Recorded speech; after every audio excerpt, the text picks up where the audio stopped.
9 जून को जब तुम और हम भारत पाकिस्तान का मैच देखने में व्यस्त थे और जहां पर हम भारत की जीत का जश्न मना रहे थे, तभी हमारे भारतीय श्रद्धालुओं के ऊपर वो एक बहुत बड़ा आतंकी हमला हुआ। ये श्रद्धालु शिवकोड़ी मंदिर के दर्शन करके अपने वैष्णो देवी बेस कैंप में जा रहे थे, जहां इन दोनों के बीच की दूरी मात्र 75 किलोमीटर है। बस में जो घायल श्रद्धालु थे, उन्होंने बताया कि उनकी बस पहुंचने से पहले ही वहां पर झाड़ियों के बीच में आतंकवादी छुपे हुए थे। तो उन्होंने जैसे ही मौका देखा तो इन्होंने धड़ाधड़ गोलियां चलाने शुरू कर दी, जिनमें 9 की मौत और 40 घायल हो गए और इनमें एक 3 साल का बच्चा भी था। ज्यादातर मरने वालों की पुष्टि राजस्थान, यूपी और दिल्ली से बताई जा रही है। सबसे पहले आतंकियों की गोली ड्राइवर को लगी, जिनका नाम विजय कुमार था, उम्र 40 साल बताई गई है। घटना स्थल पर तीर्थ यात्रियों द्वारा जो बातें बताई गई है, उनकी कुछ क्लिपें हमारे पास पड़ी है, तो मैं जो आपके साथ शेयर करना चाहता हूँ।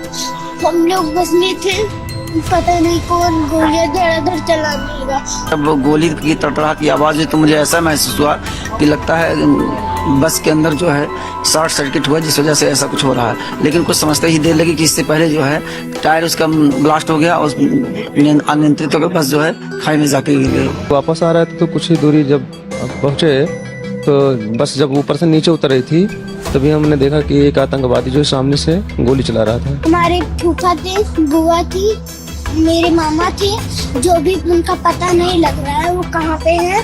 मेरे डैडी थे, मेरे अंकल थे और मेरा भाई था। तो डैडी अंकल सब लोग हैं यहाँ पे, बस सिर्फ मेरे मामा नहीं है। जम्मू कश्मीर प्रशासन ने 4 आतंकवादियों में से एक का स्केच जारी किया गया है। अभी तक उसके नाम की कोई घोषणा नहीं की गई है और वो आप बगल में देख सकते हो। बताया जा रहा है कि आतंकवादियों ने तब तक गोलियां चलाई है जब तक उन्हें ये यकीन नहीं हो चुका था कि सारे श्रद्धालु मर चुके हैं। श्रद्धालुओं ने अपनी सूझबूझ को काम लेते हुए सीट के नीचे बैठ गए और उन्होंने ये यकीन दिला दिया आतंकवादियों को कि सब मर चुके हैं और वो वहां से चले गए। आतंकियों द्वारा हमले में जो गन यूज ली गई थी वो है M4 कार्बाइन। दोस्तों, हमले की पूरी जिम्मेदारी TRF ने ली गई, लेकिन बाद में उन्होंने इस चीज को इनकार कर दिया।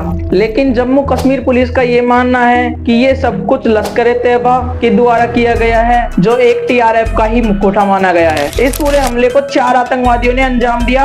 इस विषय में रियासी जिला पुलिस ने 50 लोगों को हिरासत में लिया। सूत्रों के मुताबिक रियासी हमले के कुछ दिनों के भीतर जम्मू संभाग में कई हमले और मुठभेड़ें हुई। 11 जून को कठुआ के हीरानगर इलाके में एक बंदूकधारी ने एक नागरिक को गोली मारकर हत्या कर दी और दूसरी मुठभेड़ डोडा के छत्रगला इलाके में हुई थी, जहां पर सुरक्षा बल के 6 जवान घायल हो गए थे। कठुआ में सुरक्षा बलों द्वारा एक तलाशी अभियान चलाया गया था, जिसमें उनके और आतंकवादियों के बीच में गोलीबारियां शुरू हुई, जिनके अंदर एक CRPF का जवान और दोनों आतंकवादी मारे गए। दोनों आतंकियों के कब्जे से कुछ पाकिस्तानी निर्मित सामान बरामद हुए हैं, जिनमें 1 लाख रुपए के 500 के नोट शामिल है। पैसों के अलावा उनके पास A4 बैटरी सेल के 2 पैकेट और एक हेडसेट जिसमें एक एंटीना और 2 तार निकले हुए थे, ये भी उनके पास से बरामद हुए। इनके अलावा इनके पास पाकिस्तानी चॉकलेट, बासी चपातियां और दर्द निवारक इंजेक्शन भी बरामद हुए। कई बॉलीवुड हस्तियों ने जैसे रश्मिका मंदाना, कंगना रनौत, आयुष्मान खुराना, राजकुमार राव